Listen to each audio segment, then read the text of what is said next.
Hi hello friends, welcome back to my channel. Friends, ಎಲ್ಲರೂ ಹೇಗಿದ್ದೀರಾ? ನಾನು ಕೂಡ ತುಂಬಾ ಚೆನ್ನಾಗಿದ್ದೀನಿ. ಇವತ್ತಿನ ವಿಡಿಯೋದಲ್ಲಿ ನಾನು ಸ್ಲೀವ್ಸ್ನ ಯಾವ ರೀತಿ ನಾವು ಪರ್ಫೆಕ್ಟಾಗಿ ಕಟಿಂಗ್ ಮಾಡ್ಕೊಳ್ಳೋದು ಅಂತ ತಿಳಿಸ್ಕೊಡ್ತೀನಿ. ಹಾಗೆ ಈಗೇನು ನೋಡ್ತಾ ಇದ್ರೆ ನೀವು ವಿಡಿಯೋದಲ್ಲಿ, ಈ ಬ್ಲೌಸು ಸೈಡ್ ಫಿಟ್ಟಿಂಗ್ ಲೈನ್ ಅನ್ನೋದು ನಮಗೆ ಸ್ಟ್ರೈಟ್ ಲೈನ್ ಬರಬೇಕು ಅಂದರೆ ಫಸ್ಟು ನಾವು ಸ್ಲೀವ್ಸ್ ಅನ್ನೋದು ಕರೆಕ್ಟಾಗಿ ಕಟ್ ಮಾಡ್ಕೋಬೇಕು. ಸ್ಲೀವ್ಸನ್ನು ನಾವು ಸರಿಯಾಗಿ ಕಟ್ ಮಾಡ್ಕೊಳ್ಳಿಲ್ಲ ಅಂದರೆ ನಮಗೆ ಸೈಡ್ ಸೀಮ್ ಅಲೋನ್ಸಸ್ ಕಡೆ ಸ್ಟ್ರೈಟ್ ಲೈನ್ ಅನ್ನೋದು ಬರೋದಿಲ್ಲ. ನೋಡಿ, ಸ್ಲೀವ್ಸ್ ಹತ್ರ ಈ ರೀತಿ ನಾವು ಕರ್ವಾಗಿ ಒಂದು ಸ್ಟಿಚ್ಚನ್ನು ಹಾಕ್ಕೊಂತ ಆನಂತರ ನಾವು ಆರ್ಮ್ ರೌಂಡ್ ಹತ್ರದಿಂದ ವೇಸ್ಟ್ ರೌಂಡ್ಗೆ ಸ್ಟ್ರೈಟಾಗಿ ಸ್ಟಿಚ್ ಹಾಕೋಬೇಕಾಗುತ್ತೆ. ಫ್ರೆಂಡ್ಸ್, ನೀವೇನಾದರೂ ಅಬ್ಸರ್ವ್ ಮಾಡಿದರೆ ಬೈಸಿಪ್ಸ್ ಕೆಳಗಡೆ ಅಂದರೆ ಕೈ ತೋಳಿನ ಕೆಳಗಡೆ ನಮಗೆ ಸ್ಟ್ರೈಟಾಗಿರುತ್ತೆ. ಯಾವುದೇ ಕಾರಣಕ್ಕೂ ನಮಗೆ ಕರು ಶೇಪ್ ಅನ್ನೋದು ಇರೋದಿಲ್ಲ. ಸೊ ನಾವು ಸ್ಲೀವ್ಸನ್ನು ಯಾವ ರೀತಿ ಕಟಿಂಗ್ ಮಾಡ್ಕೋಬೇಕು ಅಂತ ಈ ವಿಡಿಯೋದಲ್ಲಿ ಕ್ಲಿಯರಾಗಿ ತಿಳಿಸ್ಕೊಡ್ತೀನಿ. ಫಸ್ಟ್ ನಾನಿಲ್ಲಿ ಬ್ಯಾಕ್ ಪಾರ್ಟನ್ನು ತೊಗೊಂಡು ಮೇಲ್ಗಡೆ 1/2 ಇಂಚ್ ಶೋಲ್ಡರ್ ಮಾರ್ಜಿನನ್ನು ಬಿಟ್ಟು ಈ ರೀತಿ ಆರ್ಮ್ ರೌಂಡನ್ನು ಚೆಕ್ ಮಾಡ್ಕೊತಾ ಇದ್ದೀನಿ. ನೋಡಿ, ಫಿಟ್ಟಿಂಗ್ ಲೈನ್ ಹತ್ರಗೆ ನನಗೆ ಕರೆಕ್ಟಾಗಿ 6.5 ಇಂಚ್ ಅನ್ನೋದು ಬ್ಯಾಕ್ ಪಾರ್ಟಲ್ಲಿ ಆರ್ಮ್ ರೌಂಡ್ ಅನ್ನೋದು ಬಂದಿದೆ. ಸೊ ಇದರಲ್ಲಿ ನಾನು 3/4 ಇಂಚನ್ನು ಮೈನಸ್ ಮಾಡಿ 5.25 ಇಂಚಿಗೆ ನಾನು ಸ್ಲೀವ್ಸನ್ನು ಕಟಿಂಗ್ ಮಾಡ್ಕೋಬೇಕು. ಪ್ಲಸ್ 2 ಇಂಚಸ್ ಸೇವಿಂಗ್ ಅಲೋನ್ಸಸ್ ಮಾರ್ಜಿನನ್ನು ಮಾರ್ಕ್ ಮಾಡ್ಕೋಬೇಕು. ನೋಡಿ, ನಾನು ಫೋಲ್ಡ್ ಮಾಡ್ಕೊಂಡಿರೋ ಲೈನಿಂಗ್ ಅನ್ನೋದು ಕರೆಕ್ಟಾಗಿ ನನಗೆ ವಿಡ್ತ್ ಅನ್ನೋದು ಸರಿ ಹೋಗಿದೆ. ನಿಮ್ಗೆ ಏನಾದರೂ ವಿಡ್ತ್ ಸರಿ ಹೋಗಿಲ್ಲ ಅಂದರೆ ನೀವು ಈ ಲೈನಿಂಗ್ ಫೋಲ್ಡಿಂಗ್ ಅನ್ನೋದು ಇನ್ನು ಸ್ವಲ್ಪ ಹೆಚ್ಚಿಗೆ ತೊಗೋಬೇಕಾಗುತ್ತೆ. ಈಗ ಫಸ್ಟು ಬೇಸ್ ಲೈನನ್ನು ಹಾಕ್ಕೊಳ್ತಾ ಇದ್ದೀನಿ. ನಿಮ್ಮ ಆರ್ಮ್ ರೌಂಡ್ ಎಷ್ಟು ಬಂದಿರುತ್ತೋ ಅದರಲ್ಲಿ ನೀವು 3/4 ಇಂಚನ್ನು ಮೈನಸ್ ಮಾಡ್ಕೋಬೇಕು ಸ್ಲೀವ್ಸನ್ನು ನಾವು ಕಟಿಂಗ್ ಮಾಡಬೇಕಾದ್ರೆ. ಹಾಗೆ ಕೆಳಗಡೆ 1/2 ಇಂಚ್ ಮಾರ್ಜಿನ್ಗೆ ಒಂದು ಲೈನನ್ನು ಹಾಕ್ಕೊತಾ ಇದ್ದೀನಿ. ಇಲ್ಲಿಂದ ನಾವು ರೆಡಿ ಸ್ಲೀವ್ಸ್ ಲೆಂತ್ ನಮ್ಗೆ ಎಷ್ಟು ಬೇಕು ಅಂತ ನಾನು ಚೆಕ್ ಮಾಡ್ಕೊತಾ ಇದ್ದೀನಿ. ಕಸ್ಟಮರ್ ಸ್ಲೀವ್ಸ್ ಲೆಂತ್ ಬಂದು 10 ಇಂಚಸ್ಸು. ಮೇಲ್ಗಡೆ ಸ್ಲೀವ್ಸನ್ನು ನಾವು ಜಾಯಿನ್ ಮಾಡ್ಕೊಳ್ಳೋದಕ್ಕೆ ನಮ್ಗೆ 1/2 ಇಂಚ್ ಮಾರ್ಜಿನ್ ಬೇಕಾಗುತ್ತಲ್ಲ, ಆ ಮಾರ್ಜಿನನ್ನು ಸೇರಿಸ್ಕೊಂಡು ನಾನಿಲ್ಲಿ 10.25 ಇಂಚಿಗೆ ಮಾರ್ಕ್ ಮಾಡ್ಕೋತಾ ಇದ್ದೀನಿ. ಸೊ ರೆಡಿ ಕೆಳಗಡೆ 1/2 ಇಂಚು ಮೇಲ್ಗಡೆ 1/2 ಇಂಚು ಹೋದ್ಮೇಲೆ ನಮಗೆ ರೆಡಿ ಸ್ಲೀವ್ಸ್ ಅನ್ನೋದು 10 ಇಂಚಸ್ ಅನ್ನೋದು ನಮಗೆ ರೆಡಿ ಆಗುತ್ತೆ. ಅಲ್ಲಿ ಕೂಡ ಒಂದು ಸ್ಟ್ರೈಟ್ ಲೈನ್ ಹಾಕ್ಕೋಬೇಕು. ನೋಡಿ, ಈಗ ಬ್ಯಾಕ್ ಪಾರ್ಟಲ್ಲಿ ಆರ್ಮ್ ರೌಂಡ್ ಬಂದು ನಮಗೆ ಎಷ್ಟು ಬಂದಿದೆ? 6.25 ಇಂಚು ಬಂದಿದೆ. ಅದರಲ್ಲಿ 3/4 ಇಂಚಿನ ನಾನು ಮೈನಸ್ ಮಾಡಿಕೊಂಡು ಇಲ್ಲಿ 5.25 ಇಂಚು ಬರುತ್ತೆ. 3/4 ಇಂಚು ಮೈನಸ್ ಮಾಡಿದ್ರೆ ಅಲ್ಲಿ 5.25 ಇಂಚಿಗೆ ಈ ರೀತಿ ಫೋಲ್ಡಿಂಗ್ ಸೈಡಿಂದ ಒಂದು ಮಾರ್ಕ್ ಮಾಡಿಕೊಂಡೆ. ಈಗ 5.25 ಇಂಚ್ ಹತ್ತಿರಗೆ ಟೇಪನ್ನು ಈ ರೀತಿ ಫೋಲ್ಡ್ ಮಾಡ್ಕೊಳ್ಳಿ. ಮಿಡ್ ಪಾಯಿಂಟ್ ಬರುತ್ತೆ. 5.25 ಡಿವೈಡೆಡ್ ಬೈ 2 ಮಾಡಿಕೊಂಡ್ರೆ ನಮಗೆ ಎಷ್ಟು ಬರುತ್ತೆ? 3 ಇಂಚಸ್ಗೆ 1 ಪಾಯಿಂಟ್ ಅನ್ನೋದು ಕಡಿಮೆ ಬರುತ್ತೆ. ಅದನ್ನೇ ನಾವು ಕ್ಯಾಪ್ ಹೈಟಾಗಿ ಮಾರ್ಕ್ ಮಾಡ್ಕೊತಾ ಇದ್ದೀನಿ. ನಿಮ್ಮ ಆರ್ಮ್ ರೌಂಡ್ ಎಷ್ಟಾದರೂ ಬಂದಿರಲಿ, ಅದರಲ್ಲಿ 3/4 ಇಂಚನ್ನ ಮೈನಸ್ ಮಾಡಿಕೊಂಡು ನಿಮ್ಗೆ ಎಷ್ಟು ಬಂದಿರುತ್ತೋ ಅದನ್ನು ಡಿವೈಡೆಡ್ ಬೈ 2 ಮಾಡಿಕೊಂಡ್ರೆ ನಿಮಗೆ ಕ್ಯಾಪ್ ಹೈಟ್ ಅನ್ನೋದು ಸಿಗುತ್ತೆ. ಅರ್ಥ ಆಯ್ತಾ? ಈಗ ನಾನು 3 ಇಂಚಿಗೆ 1 ಪಾಯಿಂಟ್ ಕಡಿಮೆ ಇರೋ ಥರ ಕ್ಯಾಪ್ ಹೈಟನ್ನು ಮಾರ್ಕ್ ಮಾಡ್ಕೊಂಡಿದ್ದೀನಿ. ಈಗ ನಮಗೆ ಬೇಕಾಗಿರೋದು ಆರ್ಮ್ ರೌಂಡ್ ಬಂದು 6.5 ಅನ್ನೋದು ಬೇಕು. ನೋಡಿ, ಈಗ ನಾವೇನು ಕ್ಯಾಪ್ ಹೈಟ್ಗೆ ಒಂದು ಮಾರ್ಕ್ ಮಾಡ್ಕೊಂಡಿದ್ದೀವಿ ಆ ಲೈನ್ ಮೇಲೂ ಕೂಡ ನಾನು 5.25 ಇಂಚಿಗೆ ಫೋಲ್ಡಿಂಗ್ ಸೈಡಿಂದ ಈ ರೀತಿ ಮಾರ್ಕ್ ಮಾಡ್ಕೊತಾ ಇದ್ದೀನಿ. ಈಗ ಮೇಲ್ಗಡೆ ಲೈನಿಂದ ಕ್ಯಾಪ್ ಹೈಟ್ ಲೈನ್ಗೆ ಈ ರೀತಿ ನಾವು ಕ್ರಾಸಾಗಿ ಟೇಪನ್ನು ಇಟ್ಟಾಗ ನಿಮ್ಗೆ ಎಕ್ಸಾಕ್ಟಾಗಿ ಆರ್ಮ್ ರೌಂಡ್ ಅನ್ನೋದು ಬರಬೇಕು. 6.25 ಅನ್ನೋದು ನನಗೆ ಇಲ್ಲಿ ಕರೆಕ್ಟಾಗಿ ಮ್ಯಾಚ್ ಆಗ್ತಿದೆ. ನಿಮ್ಗೆ ಒಂದು ವೇಳೆ ಮ್ಯಾಚ್ ಆಗಲಿಲ್ಲ ಅಂದರೆ ನೀವು ಅದನ್ನು ಮ್ಯಾಚ್ ಆಗೋ ಥರ ಜರುಗಿಸ್ಕೊಂಡು ನೋಡ್ಕೋಬೇಕು. ಅರ್ಥ ಆಗ್ತಿದೆಯಾ? ಈಗ ಕೆಳಗಡೆ ಅವರು ಸ್ಲೀವ್ಸ್ ಲೂಸ್ ಬಂದು ಟೋಟಲ್ 9 ಇಂಚಸ್ ಇದೆ. ಅದರಲ್ಲಿ ಅರ್ಧ ಅಂದರೆ 4.25 ಮತ್ತು ಸೀವಿಂಗ್ ಮಾರ್ಜಿನ್ ಬಂದು 2 ಇಂಚಸ್ ಎಕ್ಸ್ಟ್ರಾ. ಈಗ ಮೇಲ್ಗಡೆ ಲೈನಲ್ಲಿ 1 ಇಂಚು ಮಾರ್ಕ್ ಮಾಡ್ಕೊತಾ ಇದ್ದೀನಿ. ಎನಿ ಸೈಜ್ ನೀವು 1 ಇಂಚ್ ಇಲ್ಲಿ ಮೇಲ್ಗಡೆ ಲೈನಲ್ಲಿ ಮಾರ್ಕ್ ಮಾಡ್ಕೊಳ್ಳಿ. ಈಗ ನಿಮ್ಮ ಹತ್ರ ಈ ಥರ ಸ್ಲೀವ್ಸ್ ಮಾರ್ಕಿಂಗ್ ಸ್ಕೇಲ್ ಇದ್ದರೆ ಈ ಸ್ಕೇಲನ್ನು ಪ್ಲೇಸ್ ಮಾಡಿಕೊಂಡು ಈಸಿಯಾಗಿ ನೀವು ಸ್ಲೀವ್ಸನ್ನು ಡ್ರಾ ಮಾಡ್ಕೋಬೋದು. ಸೊ ಇದ್ರ ಕಾಸ್ಟ್ ಬಂದು 16 or 70 ರೂಪೀಸ್ ಇರುತ್ತೆ. ಎಲ್ಲ ಆನ್ಲೈನ್ ಆ್ಯಪ್ಸಲ್ಲೂ ಅಂದರೆ ಶಾಪಿಂಗ್ ಆ್ಯಪ್ಸಲ್ಲೂ ಅವೈಲೇಬಲ್ ಇರುತ್ತೆ. ಬಿಗಿನರ್ಸು ತೊಗೊಳ್ಳಿ, ತುಂಬಾ ಯೂಸ್ಫುಲ್ ಆಗುತ್ತೆ ನಿಮಗೆ. ಈಗ ಸೈಡ್ ಮಾರ್ಜಿನ್ಸನ್ನು ಕೂಡ ನಾವು ಈ ರೀತಿ ಕನೆಕ್ಟ್ ಮಾಡ್ಕೋಬೇಕು. ನೀವು ಯಾವುದೇ ಸ್ಲೀವ್ಸ್ನ ಕಟಿಂಗ್ ಮಾಡಿಕೊಂಡ್ರು ಸೇಮ್ ಮೆಥಡನ್ನೇ ಯೂಸ್ ಮಾಡ್ಕೊಂಡು, ಅಂದರೆ ಫುಲ್ ಸ್ಲೀವ್ಸ್ ಕಟಿಂಗ್ ಮಾಡಿದ್ರು 3/4 ಸ್ಲೀವ್ಸು ಅಥವಾ ಮಿಡ್ ಸ್ಲೀವ್ಸು ಅಥವಾ ಶಾರ್ಟ್ ಸ್ಲೀವ್ಸು, ನೀವು ಯಾವುದೇ ಸ್ಲೀವ್ಸ್ನ ಕಟಿಂಗ್ ಮಾಡಿಕೊಂಡ್ರು ಸೇಮ್ ಮೆಥಡಲ್ಲೇ ನೀವು ಕಟಿಂಗ್ ಮಾಡಿ ನಿಮಗೆ ಸ್ಲೀವ್ಸ್ ಅನ್ನೋದು ಪರ್ಫೆಕ್ಟಾಗಿ ಬರುತ್ತೆ. ಈಗ ನಮಗೆ ನೋಡಿ, ಇಲ್ಲಿ ಲೈನ್ ಅನ್ನೋದು ಕ್ರಾಸ್ ಆಗಿರೋದ್ರಿಂದ ನಾವು 90 ಡಿಗ್ರಿ ಅನ್ನೋದು ಚೆಕ್ ಮಾಡ್ಕೋಬೇಕು. ಒಂದು ಲೈನ್ಗೆ ನೀವು ಸ್ಕೇಲನ್ನು ಈ ರೀತಿ ಕ್ರಾಸಾಗಿ ಇಟ್ಟಾಗ ನಿಮ್ಗೆ ಅಲ್ಲಿ ಎಷ್ಟು ಮೇಲ್ಗಡೆ ಕ್ಯಾಪ್ ಹೈಟ್ ಅಥವಾ ಎಷ್ಟು ಡೌನ್ ಬರುತ್ತೋ ಅಷ್ಟು ಡೌನ್ಗೆ ನೀವು ಈ ರೀತಿ ಮಾರ್ಕನ್ನು ಮಾಡ್ಕೋಬೇಕಾಗುತ್ತೆ. ಎಲ್ಲಿ ನಿಮಗೆ ಲೈನ್ ಅನ್ನೋದು ಕ್ರಾಸ್ ಇರುತ್ತೋ ಅಲ್ಲಿ ನೀವು ಕಂಪಲ್ಸರಿ 90 ಡಿಗ್ರಿ ಅನ್ನೋದು ಚೆಕ್ ಮಾಡ್ಕೋಬೇಕು. ಫ್ರೆಂಡ್ಸ್ ಇಲ್ಲೊಂದು ಚೆನ್ನಾಗಿ ನೆನ್ಪಿಟ್ಕೊಳ್ಳಿ. ನಾನು ಪದೇ ಪದೇ ನಿಮಗೆ ಪ್ರೆಸ್ ಮಾಡಿ ಹೇಳ್ತಾ ಇದ್ದೀನಿ. ನಿಮ್ಮ ಬ್ಯಾಕ್ ಪಾರ್ಟಲ್ಲಿ ಆರ್ಮ್ ರೌಂಡ್ ಎಷ್ಟು ಬರುತ್ತೋ ಅದರಲ್ಲಿ 3/4 ಇಂಚನ್ನ ಮೈನಸ್ ಮಾಡಿ ನೀವು ಆರ್ಮ್ ರೌಂಡನ್ನು ಮಾರ್ಕ್ ಮಾಡ್ಕೋಬೇಕಾಗುತ್ತೆ. ನಿಮ್ಗೆ 3/4 ಇಂಚ್ ಮೈನಸ್ ಮಾಡಿ ಆರ್ಮ್ ರೌಂಡ್ ಬಂದಿರುತ್ತೋ ಅದರಲ್ಲಿ ಅರ್ಧ ನೀವು ಕ್ಯಾಪ್ ಹೈಟನ್ನು ತೊಗೋಬೇಕು. ಈಗ ಕೆಲವೊಬ್ಬರಿಗೆ ಡೌಟ್ ಬರ್ಬೋದು ಏನಂದರೆ, ಈಗ ಬ್ಯಾಕ್ ಪಾರ್ಟಲ್ಲಿ ಆರ್ಮ್ ನೋಡೋದು 6.5 ಇಂಚಸ್ ಬಂತು. ಸೊ 6.5 ಇಂಚಸ್ಸೇ ನಾವು ಆರ್ಮ್ ಸ್ಲೀವ್ಸ್ಗೆ ಮಾರ್ಕಿಂಗ್ ಮಾಡ್ಕೋಬೋದಲ್ವಾ ಅಂತ. ಸೊ 6.5 ಇಂಚಸ್ ಮಾರ್ಕ್ ಮಾಡ್ಕೊಂಡಾಗ ಏನು ಡಿಫ್ರೆನ್ಸ್ ಬರುತ್ತೆ ಅಂತ ಇಲ್ಲಿ ನಾನು ತೋರಿಸ್ಕೊಡ್ತಾ ಇದ್ದೀನಿ ನೋಡಿ. 6.5 ಮೇಲ್ಗಡೆ ಲೈನಲ್ಲೂ ಮತ್ತು ಕ್ಯಾಪ್ ಐಟ್ ಲೈನಲ್ಲೂ ಈ ರೀತಿ ಮಾರ್ಕ್ ಮಾಡ್ಕೊಂಡಿದ್ದೀನಿ. ಮತ್ತು 2 ಇಂಚಸ್ ಮಾರ್ಜಿನನ್ನು ಮಾರ್ಕ್ ಮಾಡಿಕೊಂಡೆ. ಈಗ ಮೇಲ್ಗಡೆ ಲೈನಲ್ಲಿ 1 ಇಂಚ್ ಅಥವಾ 1.25 ಇಂಚಿಗೆ ಈ ರೀತಿ ಮಾರ್ಕ್ ಮಾಡಿಕೊಂಡು ನೀವೇನು 6.5 ಇಂಚಿಗೆ ಮಾರ್ಕ್ ಮಾಡ್ಕೊಂಡಿದ್ರು ಅಲ್ಲಿಗೆ ನೀವು ಈ ರೀತಿ ಸ್ಲೀವ್ಸ್ ಮಾರ್ಕಿಂಗ್ ಸ್ಕೇಲನ್ನು ಪ್ಲೇಸ್ ಮಾಡಿಕೊಂಡು ಈ ರೀತಿ ಶೇಪನ್ನು ತೊಗೊಳ್ಳಿ ನೋಡಿ. ಈ ರೀತಿ ಶೇಪನ್ನು ನೀವು ಸ್ಲೀವ್ಸ್ ಮಾರ್ಕಿಂಗ್ ಸ್ಕೇಲನ್ನು ಯೂಸ್ ಮಾಡ್ಕೊಂಡು ಶೇಪ್ ತೊಗೋಬೇಕು. ಈಗ 6.5 ಇಂಚ್ ಹತ್ರ ಏನು ಮಾರ್ಕ್ ಮಾಡ್ಕೊಂಡು ಅಲ್ಲಿಂದ ಸ್ಲೀವ್ಸ್ ಅರೌಂಡ್ ಲೂಸ್ ಏನಿದೆ ಅಲ್ಲಿಗೆ ಈ ರೀತಿ ಕನೆಕ್ಟ್ ಮಾಡ್ತಾಯಿದ್ದೀನಿ ನೋಡಿ. ಈ ರೀತಿ ಕನೆಕ್ಟ್ ಮಾಡ್ಕೋಬೇಕು. ಈ ರೀತಿ ಕನೆಕ್ಟ್ ಮಾಡಿದಾಗ ನೋಡಿ ನಿಮ್ಗೆ ಗೊತ್ತಾಗ್ತಾ ಇದೆಯಾ, ನಿಮಗೆ ಬೈಸಿಪ್ಸ್ ಕೆಳಗಡೆ ಅಂದರೆ ತೋಳಿನ ಕೆಳಗಡೆ ನಿಮಗೆ ಇಷ್ಟು ಲೂಸ್ ಅನ್ನೋದು ಸಿಗುತ್ತೆ.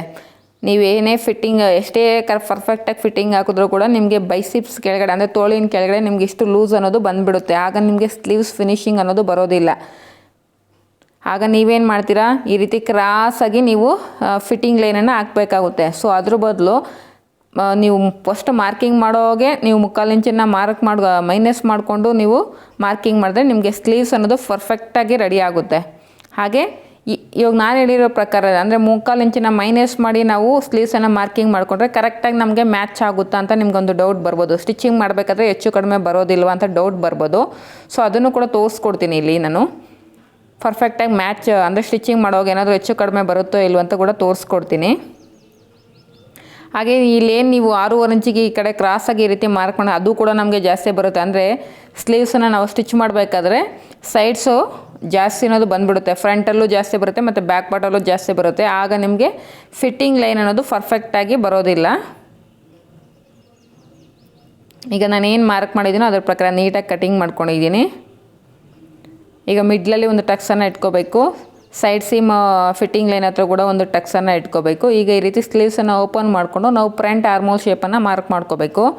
ಸ್ಟಾರ್ಟಿಂಗ್ ಫಸ್ಟ್ ಲೈನಲ್ಲಿ ನಾವೇನು 1 ಇಂಚಿಗೆ ಮುಂದೆ ಬಂದು ಅಲ್ಲಿಂದ ಶೇಪ್ ತೊಗೊಂಡಿದ್ವಿ ಸೇಮ್ ಇವಾಗಲೂ ಟೇಪನ್ನು ಅಲ್ಲೇ ಪ್ಲೇಸ್ ಮಾಡಿಕೊಂಡು ಫಿಟ್ಟಿಂಗ್ ಲೈನ್ ಹತ್ರ ನಾವೇನು ಟಕ್ಸ್ ಇದ್ದೀವೋ ಅಲ್ಲಿಗೆ ಟೇಪನ್ನು ಈ ರೀತಿ ಫೋಲ್ಡ್ ಮಾಡಿಕೊಂಡು ಮಿಡ್ ಪಾಯಿಂಟನ್ನು ಕಂಡುಹಿಡ್ಕೊಂಡು ಆ ಮಿಡ್ ಪಾಯಿಂಟ್ ಹತ್ರ 1/2 ಇಂಚ್ ಒಳಗಡೆಗೆ ಮಾರ್ಕ್ ಮಾಡಿಕೊಂಡು ನಾವು ಫ್ರಂಟ್ ಆರ್ಮೋಲ್ ಶೇಪನ್ನು ಡ್ರಾ ಮಾಡ್ಕೋಬೇಕು ನೋಡಿ. ಈ ರೀತಿ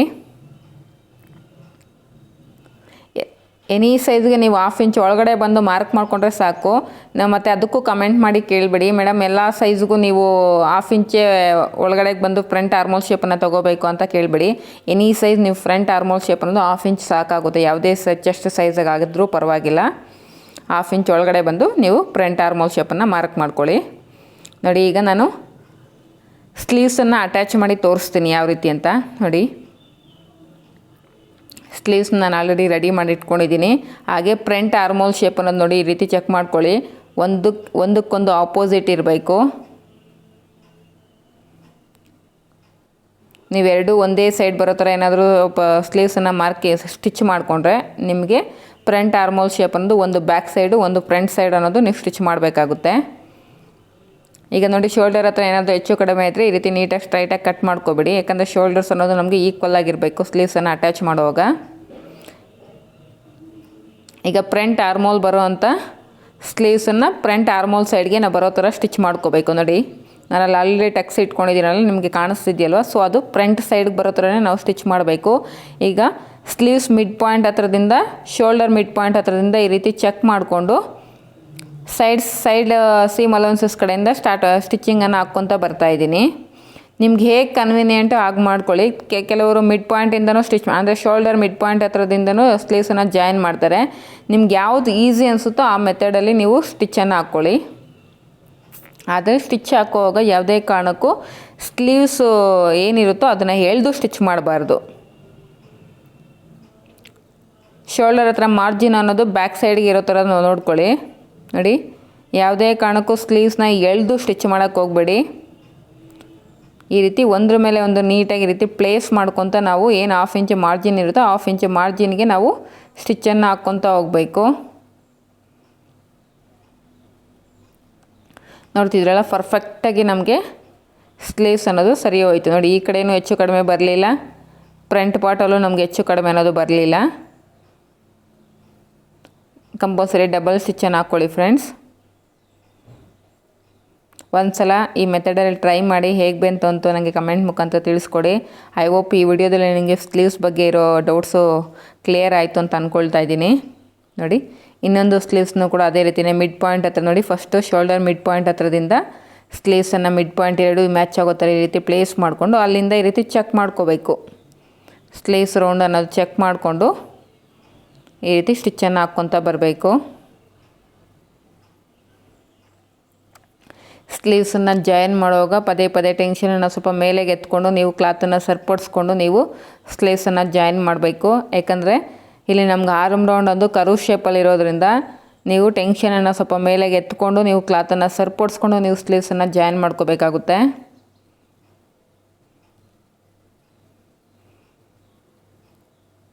ನಮಗಿಲ್ಲಿ ಬಾಡಿ ಪಾರ್ಟು ಮತ್ತು ಸ್ಲೀವ್ಸ್ ಎರಡೂ ಕೂಡ ಕರ್ವ್ಸಲ್ಲಿ ಅಂದರೆ ಕರ್ವ್ ಲೈನ್ಸಲ್ಲಿ ಇರೋದ್ರಿಂದ ನೀವು ಕ್ಲಾತನ್ನು ಯಾವುದೇ ಕಾರಣಕ್ಕೂ ಎಳೆದು ಸ್ಟಿಚ್ ಮಾಡೋಕ್ಕೆ ಹೋಗಬೇಡಿ. ಒಂದ್ರ ಮೇಲೆ ಒಂದು ಜೆಂಟಲ್ ಅಂದರೆ ಸ್ಮೂತಾಗಿ ಇಟ್ಕೊಂಡು ನೀವು ಸ್ಟಿಚ್ಚನ್ನು ಹಾಕ್ಕೊತ ಬರಬೇಕು. ನೋಡಿ, ಈ ಸ್ಲೀವ್ಸು ಕೂಡ ನಮಗೆ ಪರ್ಫೆಕ್ಟಾಗಿ ಮ್ಯಾಚ್ ಆಯಿತು. ಎಲ್ಲೂ ಕೂಡ ನಮಗೆ ಹೆಚ್ಚು ಕಡಿಮೆ ಅನ್ನೋದು ಬಂದಿಲ್ಲ. ಡಬಲ್ ಸ್ಟಿಚ್ಚನ್ನು ಹಾಕ್ಕೊಳ್ಳಿ ಫ್ರೆಂಡ್ಸ್. ನೋಡಿ, ಈಗ ನಾನು ನೀಟಾಗಿ ಓವರ್ಲಾಕನ್ನು ಮಾಡ್ಕೊಂಡು ಬಂದಿದ್ದೀನಿ. ಈಗ ಯಾವ ರೀತಿ ನಾವು ಸೈಡ್ ಜಾಯಿಂಟ್ಸನ್ನು ಮಾಡೋದಂತ ತೋರಿಸ್ಕೊಡ್ತೀನಿ. ಸೈಡ್ ಜಾಯಿಂಟ್ಸಲ್ಲಿ ನಮಗೆ ಸ್ಟ್ರೈಟ್ ಲೈನ್ ಅನ್ನೋದು ಬರಬೇಕು. ಫಸ್ಟು ಬ್ಯಾಕ್ ಪಾರ್ಟು ಮತ್ತು ಫ್ರಂಟ್ ಪಾರ್ಟು ವೇಸ್ಟನ್ನು ಒಂದ್ರ ಮೇಲೆ ಒಂದು ಈಕ್ವಲ್ ಆಗಿ ರೀತಿ ಪ್ಲೇಸ್ ಮಾಡಿಕೊಂಡು 2 ಇಂಚಸ್ ಮಾರ್ಜಿನ್ಗೆ ಈ ರೀತಿ ನಾನು ಒಂದು ಸ್ಟ್ರೈಟ್ ಲೈನನ್ನು ಸ್ಟಿಚ್ ಮಾಡ್ಕೋತಾ ಇದ್ದೀನಿ. ಈಗ ಆರ್ಮ್ ರೌಂಡ್ ಹತ್ರ ಬ್ಯಾಕ್ ಪಾರ್ಟು ಮತ್ತು ಫ್ರಂಟ್ ಪಾರ್ಟ್ ಆರ್ಮ್ ರೌಂಡ್ ಅನ್ನೋದು ಈಕ್ವಲ್ ಆಗಿ ಒಂದ್ರ ಮೇಲೆ ಒಂದು ರೀತಿ ಪ್ಲೇಸ್ ಮಾಡಿಕೊಂಡು ಅಲ್ಲೊಂದು ಗುಂಡಿಪಿನನ್ನು ಈ ರೀತಿ ಪ್ಲೇಸ್ ಮಾಡ್ಕೋಬೇಕು. ಈಗ ಮೇಲ್ಗಡೆ ಸ್ಲೀವ್ಸ್ ಹತ್ರನೂ ಅಷ್ಟೇ ಎರಡು ಈಕ್ವಲ್ ಆಗಿರೋ ಥರ ಪ್ಲೇಸ್ ಮಾಡಿಕೊಂಡು ನಮ್ಮದು ಸ್ಲೀವ್ಸ್ ರೌಂಡ್ ಅಂದರೆ ಸ್ಲೀವ್ಸ್ ಲೂಸ್ ಎಷ್ಟು ಇರುತ್ತೋ ಅದರಲ್ಲಿ ಅರ್ಧ, ಯಾಕಂದರೆ ಇದು ಫೋಲ್ಡಿಂಗಲ್ಲಿರೋದ್ರಿಂದ ಇದರಲ್ಲಿ ಅರ್ಧನ ಮಾರ್ಕ್ ಮಾಡ್ಕೊತಾ ಇದ್ದೀನಿ. 4.25 ಇಂಚಿಗೆ ರೀತಿ ಮಾರ್ಕ್ ಮಾಡಿಕೊಂಡು ಸ್ಲೀವ್ಸ್ ಹತ್ರದಿಂದ ನಾವು ಫಿಟ್ಟಿಂಗ್ ಲೈನ್ ಅನ್ನೋದು ಸ್ಟಿಚ್ ಮಾಡ್ಕೊತಾ ಬರಬೇಕು. ಸ್ಟಾರ್ಟಿಂಗಲ್ಲಿ ರಫ್ ಸ್ಟಿಚ್ಚನ್ನು ಹಾಕ್ಕೊಳ್ಳಿ. ನೋಡಿ, ಈ ರೀತಿ ನಮಗೆ ಸ್ಟ್ರೈಟಾಗಿ ಲೈನ್ ಅನ್ನೋದು ಬರಬೇಕು. ನಾವೇನು 2 ಇಂಚಸ್ ಮಾರ್ಜಿನ್ ಕೊಟ್ಟಿರ್ತೀವೋ, ಸೊ 2 ಇಂಚಸ್ ಮಾರ್ಜಿನ್ಗೆ ನಾವು ಈ ರೀತಿ ಸ್ಟಿಚ್ಚನ್ನು ಹಾಕ್ಕೊತಾ ಬರಬೇಕು.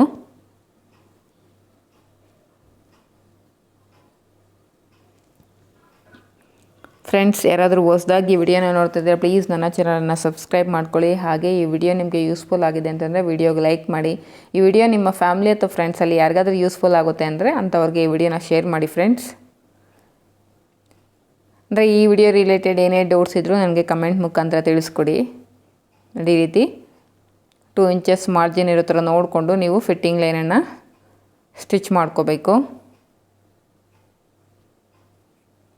ಸೇಮ್ ಇದೇ ರೀತಿಯೇ ಇನ್ನೊಂದು ಸೈಡ್ ಕೂಡ ನಾವು ಸ್ಟಿಚ್ ಮಾಡ್ಕೋಬೇಕು. ನೋಡಿ, ಸ್ಲೀವ್ಸ್ ಹತ್ರದಿಂದ ವೇಸ್ಟ್ ರೌಂಡ್ವರೆಗೂ ನಮಗೆ ಲೈನ್ ಅನ್ನೋದು ಅಂದರೆ ಸೈಡ್ ಫಿಟ್ಟಿಂಗ್ ಲೈನ್ ಅನ್ನೋದು ಸ್ಟ್ರೈಟಾಗಿ ಬಂದಿದೆ.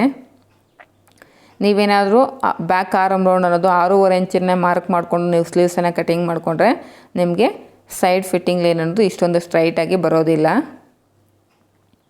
ನೋಡಿ, ಇದಕ್ಕೂ ಕೂಡ ಕೆಳಗಡೆ ಅಂದರೆ ವೇಸ್ಟ್ ರೌಂಡ್ ಹತ್ರ ಬ್ಯಾಕ್ ಪಾರ್ಟು ಮತ್ತು ಫ್ರಂಟ್ ಪಾರ್ಟನ್ನು ಪ್ಲೇಸ್ ಮಾಡ್ಕೊಂಡು ನೀಟಾಗಿ ರೀತಿ 2 ಇಂಚಸ್ ಮಾರ್ಜಿನ್ಗೆ ಸ್ಟಿಚ್ಚನ್ನು ಹಾಕ್ಕೊಂಡೆ. ಈಗ ಫ್ರಂಟ್ ಆರ್ಮೋಲು ಮತ್ತು ಬ್ಯಾಕ್ ಆರ್ಮೋಲು ಈ ರೀತಿ ಪ್ಲೇಸ್ ಮಾಡಿಕೊಂಡು ಈಕ್ವಲಾಗಿ ಅಲ್ಲೊಂದು ಗುಂಡು ಪಿನನ್ನು ಈ ರೀತಿ ಸೆಕ್ಯೂರ್ ಮಾಡ್ಕೋಬೇಕು. ಸ್ಲೀವ್ಸನ್ನು ಅಷ್ಟೇ ಈಕ್ವಲಾಗಿ ಇಟ್ಕೋಬೇಕು. ಒಂದು ಹೆಚ್ಚು ಕಡಿಮೆ ಆ ಥರ ಇಟ್ಕೊಳ್ಳೋಕೆ ಹೋಗ್ಬಿಡಿ. ಎರಡು ಈಕ್ವಲ್ ಆಗಿರೋ ಥರ ಇಟ್ಕೊಂಡು ಅಲ್ಲಿ ಸ್ಲೀವ್ಸ್ ಲೂಸ್ ಎಷ್ಟಿದೆಯೋ ಚೆಕ್ ಮಾಡಿಕೊಂಡು ಅಲ್ಲಿಂದ ನಾವು ರಫ್ ಸ್ಟಿಚ್ಚನ್ನು ಸ್ಟಾರ್ಟ್ ಮಾಡಿಕೊಂಡು ಫಿಟ್ಟಿಂಗ್ ಲೈನ್ ಅನ್ನೋದು ಸ್ಟಿಚ್ ಮಾಡ್ಕೋಬೇಕು.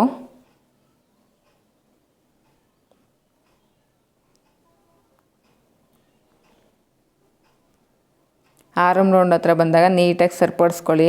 ನಮಗೆ ಖರ್ಚು ಅನ್ನೋದು ಅಂದರೆ ಆರ್ಮ್ ರೌಂಡ್ ಹತ್ರ ನಮ್ಗೆ ಏನು ಖರ್ಚಿರುತ್ತೋ ಅದೆಲ್ಲವೂ ಕೂಡ ಬ್ಯಾಕ್ ಪಾರ್ಟು ಮತ್ತು ಫ್ರಂಟ್ ಪಾರ್ಟ್ ಎರಡೂ ಖರ್ಚು ಕೂಡ ನಮಗೆ ಸ್ಲೀವ್ ಸೈಡ್ಗೆ ಇರೋ ಥರ ನೋಡ್ಕೋಬೇಕು. ನೋಡಿ, ಈ ರೀತಿ. ಈ ವಿಡಿಯೋ ನಿಮಗೆ ಯೂಸ್ಫುಲ್ ಆಗಿದೆ ಅಂತ ಅಂದ್ಕೊಳ್ತಾ ಇದ್ದೀನಿ. ವಿಡಿಯೋ ಯೂಸ್ಫುಲ್ ಆಗಿದರೆ ಲೈಕ್ ಮಾಡಿ ಫ್ರೆಂಡ್ಸ್.